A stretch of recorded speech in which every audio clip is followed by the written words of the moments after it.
There are what could be described as significant developments now in this George Zimmerman murder trial. Moments ago, one of the prosecution's key witnesses testified about what he saw and heard the night Trayvon Martin died. Now, the state attorney's playing his 911 call. The gentleman's name is John Good. You'll hear from him in a moment. That he placed to police that night in February, more than a year ago. Listen here. However many there were. Okay. And the person on the bottom was laying flat? Correct. Could you tell if he was on his back or not? He was on his back. He was on his back. At this point, what's the person on the back wearing?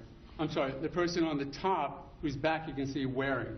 It was the same person that was on the top when they were T-shaped to the sidewalk. Okay, so they did dark not. Colors. I'm sorry. They did not change positions, did they? No. I didn't state the entire thing was 2 seconds. No. Let's do that then. The entire time that you were actually watching what was going on? 8 to 10 seconds. 8 to 10 seconds.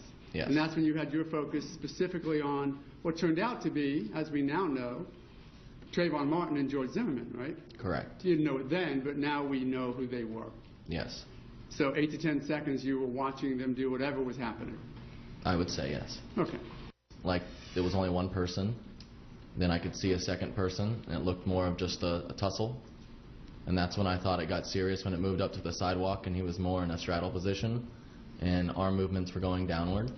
But I couldn't 100% say those were actually strikes or if they were just arm movement going downward. As soon as I saw the movement going downward, that's when I turned around and went back inside. That's when you knew it was very serious? Yes. It looked like it was getting serious and it wasn't just someone playing around. And that's when you can hear George Zimmerman screaming for help, right? Incorrect. What was it? When was it? That was in the beginning when I finally saw someone under the person on top. Wow, is John Good still on the stand right now? We'll play that 911 call in a moment. Steve Kardian is a former New York City chief investigator, former New York police sergeant, the director of defenduniversity.com. Annemarie McAvoy, former federal prosecutor, with us just 45 minutes ago. You went off to the green room to listen to more. I want to begin with you because you are a prosecutor. What did John Good do to this case in the last 45 minutes? Well, this was devastating for the prosecution. He came straight out and said that the person wearing the black or in the dark outfit was on top the entire time. He saw them on the grass. He then saw them on the sidewalk, same person on top, and that's Trayvon Martin. So, and then he describes the position that Trayvon Martin is on top of Zimmerman in a position that could be very deadly to him. And he sees downward motion from the person on top, who now we know is Trayvon Martin. And he also says that he hears somebody crying for help, and that although he says it's not when they're on the sidewalk, he said it's the person who was originally on the bottom, and he says that remains Zimmerman both on the sidewalk and in the grass. So he testified under cross-examination that the cries for help that he heard were from George Zimmerman. Right. It's not completely clear yet. I think that my guess is the cross will pull that out a little bit more. But he says it's the person who was initially, when he first saw them in the grass, it's the person who was on bottom, and that's the same person he says was on the bottom all the time. Let me bring in Steve, because you have this defenduniversity.com website. This is your business. Yes. What did you take away from this testimony? Well, Bill, I'm an early American Gracie Jiu-Jitsu black belt. They wrote the book on this position. I also teach it to law enforcement.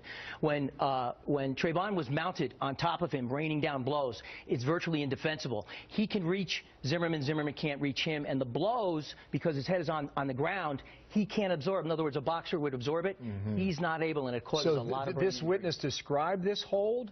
He did. How would he know about it? Watching MMA. He referred to it as an MMA position, which he likely saw in the UFC. And what is that position? You get on top, you hold his arms down, what do you do? No, you don't have to hold his arms down. You're straddled on his hips. He can't move. He's pinned. You rain down blows. He has that rotational direction that he could force those blows, and you could cause a lot of damage. Again, you can't absorb it. Your head is stuck, and the damage is being caused between here and here. There's no way for the head to go. So remember now, you've got this piece of evidence that will come in at some point from the defense that will show the wounds on the back of George Zimmerman's head. And did he have a broken nose? Is that confirmed? I believe that he had a broken nose. The injuries that he displayed with the facial injuries and the head injuries would be consistent with either ground and pound, like we explained, or banging the head on the ground. But the frontal injuries are definitely blows being rained down. What's interesting about that is during the opening statement, Zimmerman's attorneys went to great length to tell the jurors that, he worked out in a gym some time ago, but wasn't a very good athlete. How does that come back now? I look at him as a 30-year police officer, 35-year martial artist, and I see a soft man, a soft person. Not very tough, not very physical at all. Annemarie, we mentioned 45 minutes ago there was not a whole lot of evidence in this case. And the case comes down to the people the state's putting on the stand. You can't pick and choose your own witnesses. They are who they are. No. How did this one do? Well, he was a better witness for the defense than the prosecution. Again, perhaps the prosecution, I mean, they have more witnesses they plan to call.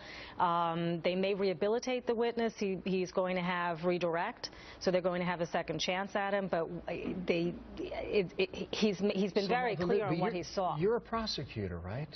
You know, because you've talked to this guy. You've taken his deposition. You know what he's going to say. Are you prepared for this?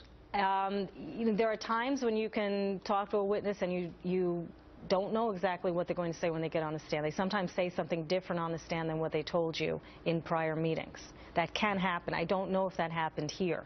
If not, you know, they're laying out what happened that night, what the witnesses saw. They have to lay out the chronology, where things happened. This witness was able to say they were on the grass and then on the sidewalk. They also can still potentially show, you know, that Zimmerman was the instigator and Zimmerman created the situation purposefully. So, you know, the state could always come back. The state could come back on that point. The story's not finished yet. Okay, Annemarie McAvoy, thanks. And Steve Kardian, thanks to you as well. Thank you. A bit more now with Martha. All right, let's bring in Florida criminal defense attorney Mike Gottlieb. Mike, you've been listening to this.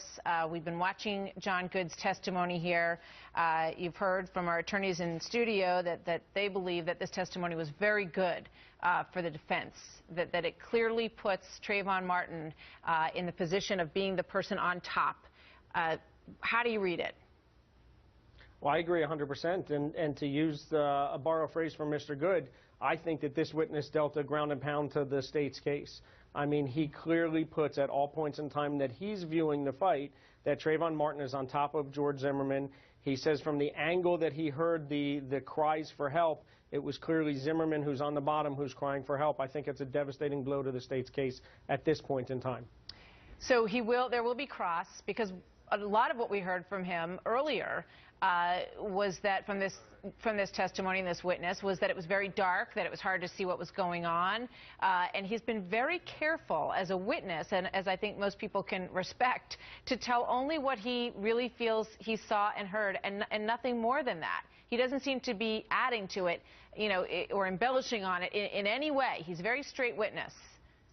No, I agree with you 100%. I think he's a reluctant witness. I think he's shown that he doesn't want to be here, and I think he's being very careful about the words that he's choosing.